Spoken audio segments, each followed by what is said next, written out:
Hello guys, ഈ sport ടോക്സിന്റെ പുതിയൊരു വീഡിയോയിലേക്ക് സ്വാഗതം. നിങ്ങൾ ഇതുവരെ സബ്സ്ക്രൈബ് ചെയ്തിട്ടില്ലെങ്കിൽ ജസ്റ്റ് ഒന്ന് സബ് ചെയ്യാനായിട്ട് ശ്രമിക്കുക. അപ്പോൾ നമ്മൾ ആദ്യത്തെ ഇൻഫോ എന്ന് പറയുന്നത് BGIS 2025 2 കോടി രൂപ പ്രൈസ് പൂൾ വരുന്നതിൻ്റെ വൈൽഡ് കാർഡ് റൗണ്ടിൻ്റെ ഡേ 2 മത്സരങ്ങൾ ഇന്നലെ അവസാനിച്ചിരിക്കുകയാണ്. അടിപൊളി കോമ്പറ്റീഷനാണ് നമുക്ക് ഇന്നലെയും കാണാനായിട്ട് സാധിച്ചത്. നമുക്ക് മാച്ച് വൈസ് ഡീറ്റെയിൽസിലേക്ക് നോക്കുകയാണെങ്കിൽ മാച്ച് 1 തന്നെ ഗോൾ ലൈക്കിൻ്റെ ഒരു ഡോമിനേറ്റിംഗ് പെർഫോമൻസ് ആണ് നമുക്ക് കാണാനായിട്ട് സാധിച്ചത്. തുടക്കം മുതലേ ഫൈറ്റുകൾ എടുക്കുകയും ലാസ്റ്റിലേക്ക് ഒറാങ്കുട്ടാൻ്റെയും ഗോഡ്സ്ട്രെയിൻ്റെയും പ്ലേയേഴ്സിനൊക്കെ തീർത്തുകൊണ്ട് 18 ഫിനിഷേഴ്സോട് കൂടിയുള്ള ഒരു ഡോമിനേറ്റിംഗ് ചിക്കനിനാണ് ഗോളിലേക്ക് ആ ഒരു മാച്ചിൽ സ്വന്തമാക്കിയിട്ടുണ്ടായിരുന്നത്. അഡ്മിനോ സോളോ 8 ഫിനിഷും പങ്കും ജൊനതനും 5 ഫിനിഷസുകൾ വീതവും ടീമിന് വേണ്ടിയിട്ട് സ്വന്തമാക്കിയ ഒരു അടിപൊളി പെർഫോമൻസ് കാഴ്ചവെച്ചു. ആൻഡ് മാച്ച് 2 ആരോബോട്ട്സ് 9 ഫിനിഷസോട് കൂടിയുള്ള ചിക്കൻ ഡിന്നറാണ് സ്വന്തമാക്കിയത്. ലാസ്റ്റ് ഒറാങ്കുട്ടാനൊക്കെ തീർത്തുകൊണ്ടാണ് ആ ഒരു ചിക്കൻ ഡിന്നർ ആരോബോട്ട്സ് അവിടെ സ്വന്തമാക്കിയത്. OG 13 പോയിന്റും ഗോളിലേക്ക് 3 പോയിന്റും സ്വന്തമാക്കിയ മാച്ച് 3 സാൻഹോക്കിൽ നമുക്ക്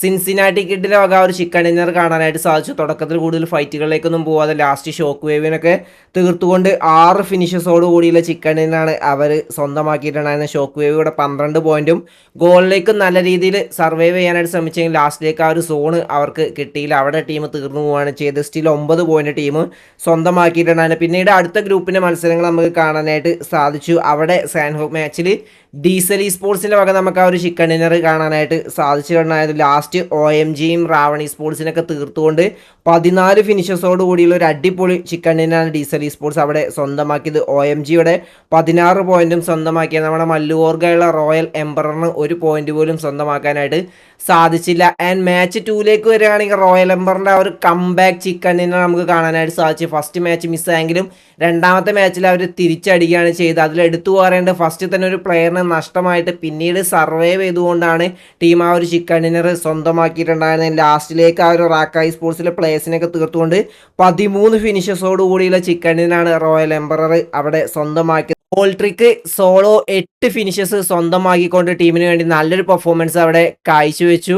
ലാസ്റ്റ് മാച്ചിലേക്ക് വരികയാണെങ്കിൽ 4 ബാരിയേഴ്സ് 13 ഫിനിഷസോട് കൂടിയുള്ള ചിക്കനിനാണ് സ്വന്തമാക്കിയത്. അവിടെ ലാസ്റ്റ് മാഫിയയും ഇൻഫോർണോ സ്കോഡിനൊക്കെ തീർത്തുകൊണ്ട് 23 പോയിന്റാണ് 4 ബാരിയേഴ്സ് ഈ ഒരു ഇമ്പോർട്ടൻറ്റ് മാച്ചിൽ സ്വന്തമാക്കിയത്. ഇൻഫോർണോ സ്കോഡ് 15 പോയിന്റും സ്വന്തമാക്കി. അങ്ങനെ ഡേ 2 അവസാനിച്ചപ്പോൾ ഓവറോൾ സ്റ്റാൻഡിങ്സ് നമ്മൾ നോക്കുകയാണെങ്കിൽ ഗോളിലേക്കാണ് ആ ഒരു പോയിന്റ് ടേബിളിൽ ടോപ്പിലേക്ക് എത്തിയിട്ടുള്ളത്. 40 പോയിന്റായിട്ട് അടിപൊളി പെർഫോമൻസ് ഗോളിലേക്കിൻ്റെ ഭാഗത്ത് നമുക്ക് കാണാനായിട്ട് സാധിച്ചു. ആൻഡ് സെക്കൻഡ് എത്തിയത് സിൻസിനാറ്റി കിഡാണ് 35 പോയിന്റായിട്ട്.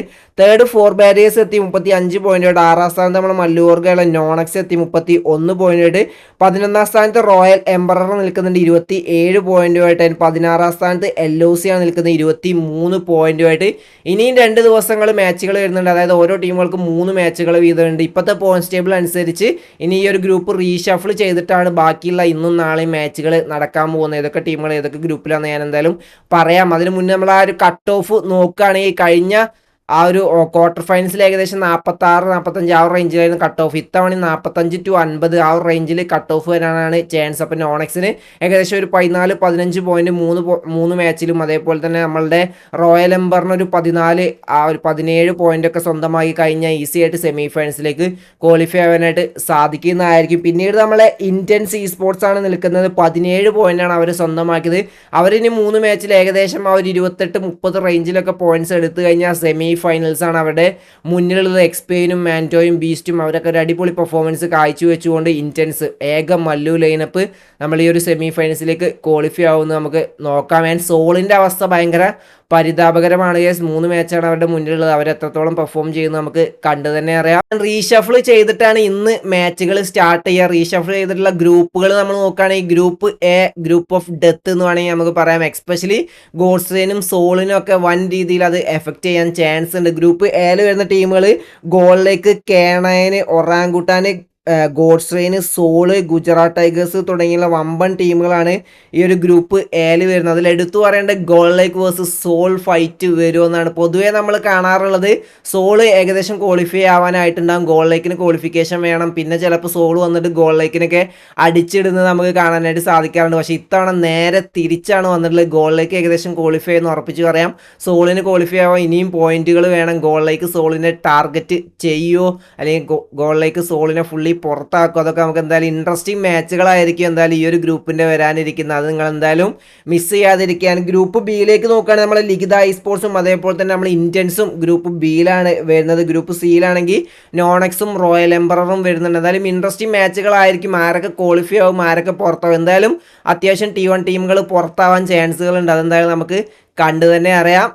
അടുത്തൊരു ഇൻഫോ എന്ന് പറയുന്നത് പ്രൈസ് പൂൾ സ്കാം ചെയ്തവരെ ഇതാ ബാൻ ചെയ്തിരിക്കുകയാണ്. പബ്ജി മൊബൈലിലാണ് ഈ ഒരു സംഭവം നടന്നിട്ടുള്ളത്. പബ്ജി മൊബൈലിൽ ഫിനാൻഷ്യൽ ഒബ്ലിഗേഷനും അതേപോലെ പ്രൈസ് പൂൾ ഡിസ്ട്രിബ്യൂഷനൊക്കെ ഫെയിലായതിൻ്റെ അടിസ്ഥാനത്തിൽ ഹരാമേ ബ്രോയും അവരുടെ ഓണറിനെയും 1 വർഷത്തേക്കാണ് പബ്ജി മൊബൈൽ ബാൻ ചെയ്തിട്ടുള്ളത്. അവരുടെ ആ ഒരു സ്ലോട്ട് ടീം ക്യാപ്റ്റന് ട്രാൻസ്ഫർ ചെയ്യുകയും ചെയ്തിട്ടുണ്ട്. വമ്പൻ ഒരു മുന്നേറ്റം അല്ലെങ്കിൽ ഒരു അനൗൺസ്മെൻറ്റ് അല്ലെങ്കിൽ വമ്പൻ ഒരു നീക്കമാണ് പബ്ജി മൊബൈൽ ചെയ്തിട്ടുള്ളത്. പക്ഷേ ഇപ്പോഴും BGMAയിൽ ഈ ഒരു സാധനം വന്നിട്ടേ ഉള്ള. ക്രാഫ്റ്റൺ ഇതുവരെ അതൊന്നും ഇംപ്ലിമെൻറ്റ് ചെയ്തിട്ടില്ല. BGMAയിലാണെങ്കിൽ ഒരുപാട് സ്കാമുകൾ, T1 ലെവലിൽ തന്നെ വമ്പൻ സ്കാമുകൾ, പ്രൈസ് പൂൾ സ്കാം ആണെങ്കിലും പ്ലെയേഴ്സിന് സാലറി കൊടുക്കാത്ത സ്കാം ആണെങ്കിലും ഒരുപാട് നടക്കുന്നുണ്ട്. അണ്ടർഡോഗ് ലെവലിൽ അതിൽ കൂടുതൽ നടക്കുന്നുണ്ട്. പക്ഷേ ക്രാഫ്റ്റൺ ഇതിനെതിരെ ഒരു ആക്ഷനോ കാര്യങ്ങളോ ഇതുവരെ എടുത്തിട്ടില്ല. പബ്ജി മൊബൈലെങ്കിലും എടുക്കുന്നുണ്ട്. അത് കണ്ടിട്ടെങ്കിലും ക്രാഫ്റ്റൺ BGMAയിലും ഈ ഒരു സംഭവം കൊണ്ടുവന്നു കഴിഞ്ഞാൽ അത്യാവശ്യം നല്ല രീതിയിൽ ഈ ഒരു എക്കോസിസ്റ്റം കൊണ്ടുപോകാനായിട്ട് സാധിക്കും. പക്ഷേ ക്രാഫ്റ്റൺ ഇപ്പോഴും ആ ഒരു മൊണോപ്പൊളിയും കൈ പിടിച്ച് നടക്കുകയാണ്. വേറെ ഏതെങ്കിലും ഗെയിം വന്നിട്ട് ആ ഒരു മൊണോപ്പൊളി തട്ടിയെടുക്കണം. അപ്പോഴേ അവർക്ക് മനസ്സിലാവുള്ളൂ എന്താ അവസ്ഥ എന്നൊക്കെ. എന്തായാലും നമുക്കത് കണ്ടു തന്നെ അറിയാം. അപ്പം ഇന്നത്തെ വീഡിയോ ഇഷ്ടപ്പെട്ട ലൈക്ക് അടിക്കുക. നിങ്ങൾ ഇപ്പോൾ കമൻറ്റ് രേഖപ്പെടുത്തുക. അപ്പോൾ അടുത്ത ദിവസം വരെ ബൈ ഗൈസ്.